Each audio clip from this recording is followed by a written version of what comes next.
राजधानी दिल्ली के press club of India में ओबीसी महासभा के जातिगत जनगणना की अनिवार्यता को लेकर एक महत्वपूर्ण प्रेस वार्ता का आयोजन किया गया। इस आयोजन में देश भर के प्रमुख सामाजिक और राजनीतिक हस्तियों ने भाग लिया। इस प्रेस वार्ता में जातिगत जनगणना और ओबीसी, एससी और एसटी समुदाय के लिए सामाजिक न्याय सुनिश्चित करने और उनकी वास्तविक स्थिति को उजागर करने के लिए महत्वपूर्ण कदमों पर भी चर्चा की गई। इस वार्ता में वक्ताओं ने इस बात पर जोर दिया कि भारत में पिछड़े वर्गों ओबीसी, अनुसूचित जातियों एससी और अनुसूचित जनजातियों एसटी की सही स्थिति का आकलन करने के लिए जातिगत जनगणना बेहद जरूरी है।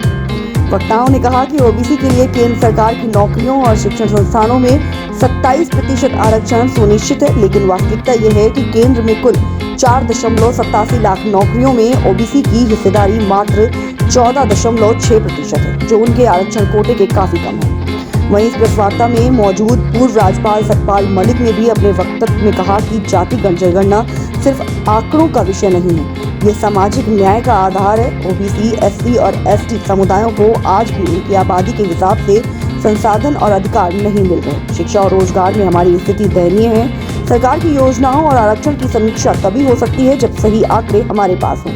और क्या कुछ कहा तमाम लोगों ने, आइए सुनाते हैं इस खास रिपोर्ट में। बनाम और जाट एक तरफ और 35 कम्युनिटी एक तरफ करके चुनाव लड़ा, तो उससे जाटों में एक अलगाव की फीलिंग आई। फिर वो अब भी चलाया जा रहा है और मैं बता रहा हूँ, वार्न कर रहा हूँ मैं इन लोगों को कि अगर इन्होंने ये रवैया नहीं छोड़ा जाट बनाम अदर्स, तो जाटों क्या वो तो सिखों की तरफ सरक जाएंगे। उनका भाईचारा है, अभी भी रिश्तेदारियाँ होती हैं, और फिर ये कहेंगे हम मारे गए। जब दंगा होता है, जब ये नूह का दंगा हुआ, तो नूह के जो वहाँ के सवर्ण नेता थे, जो मंदिर वाले, इन लोगों के फोन गए खाप के चौधरियों के पास कि साहब आइए, हमको मेव जो है मार देंगे। उन्होंने कहा भाई हमारी लड़ाई नहीं है, तुम लड़ो। हमारे तो चौधरी छोटू राम को तुम छोटू खां बोलते थे, और इन्होंने मेवों ने हमारे छोटू राम जी को रहबर आदम की उपाधि दी थी बुला के, हम तो इनके साथ हैं। तो समाज में जो नीचे जो चीज़ें हो रही उनको भी आप स्टडी करिए, तो उसको लिखिए। ये बहुत खतरनाक हो रहा है, और ये तात्कालिक तौर पे इनको ये बहका सकते हैं कि एक हैं तो सेफ हैं, और वो कंसोलिडेशन भी कर सकते हैं हिंदुओं का। लेकिन जब तुम हिंदुओं को हिंदू नहीं मानोगे तो कैसे होगा? सरकार को घेरने की कोशिश। मैं अभी इस वक्त व्हील चेयर पे हूँ, पर ये कोई धरना देंगे तो मैं उसमें बैठूंगा। जेल जाएंगे, जेल जाऊंगा। आपका क्या कहना होगा जाति जनगणना को? यही कहना जो इनका कहना कि वो होनी चाहिए, और देश को उसकी बहुत ज़रूरत है, वरना ये समाज विखंडित हो जाएगा। बहुत दिन तक आप नहीं बहका सकते हो कि एक हैं तो सेफ हैं। भाई कौन है आप? एक तो आप नहीं हैं, आपने तो समाज के बड़े तबके को अपने से अलग कर रखा है। मैं ओबीसी महेंद्र सिंह लोधी, ओबीसी महासभा राष्ट्रीय कोर कमेटी सदस्य। आपको बताना चाहूँगा कि 12 साल से हम लगातार ओबीसी महासभा के माध्यम से इस संघर्ष को चला रहे हैं। हमारा 13 तारीख को पूरे 18 राज्यों में हम 13 तारीख को ज्ञापन देते हैं, और हर ज्ञापन में हम जनगणना का मुद्दा लेके चलते हैं। हजारों से ज़्यादा हम ज्ञापन दे चुके हैं इस गूंगी बहरी मोदी सरकार को।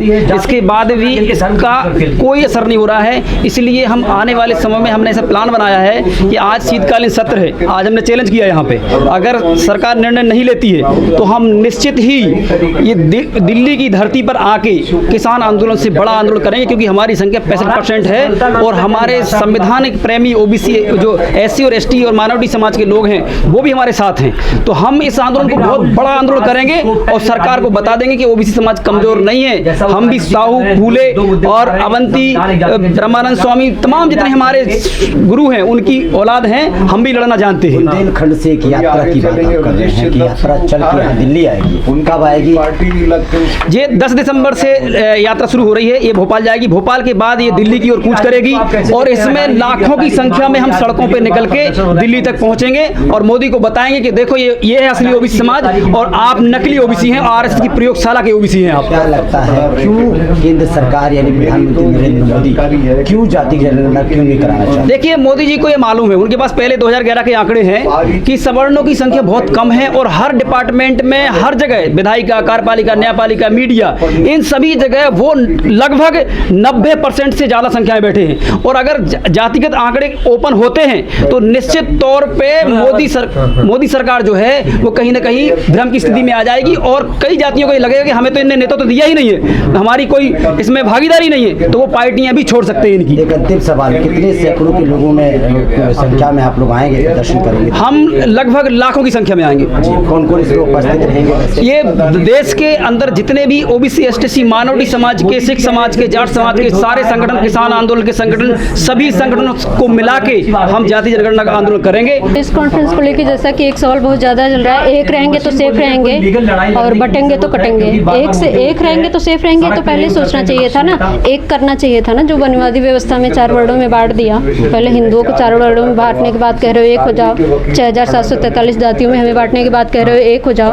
तो एक बाप अगर अपने बच्चों को 5 या 6 बच्चे हैं उसको, तो सबको बराबर रोटी देगा ना, कि एक ही बच्चे को सारा कुछ खिला देगा और बाकी सारे बच्चों को भूखा रखेगा, ऐसा तो नहीं करना है ना। तो उसे हर किसी को, जैसे एक बाप होता है ना, प्रधानमंत्री एक बाप के समान होता है क्योंकि वो प्रधानमंत्री है देश का वो, तो इसलिए उनको सबके बारे में सोचना चाहिए। जो अपने नकली ओबीसी, जो अपने आप को ओबीसी बताते हैं, तो नकली ओबीसी हो, जाहिर सी बात है ओबीसियों के लिए तो एक बार भी उनका मुंह नहीं खुलता इस चीज़ को लेके।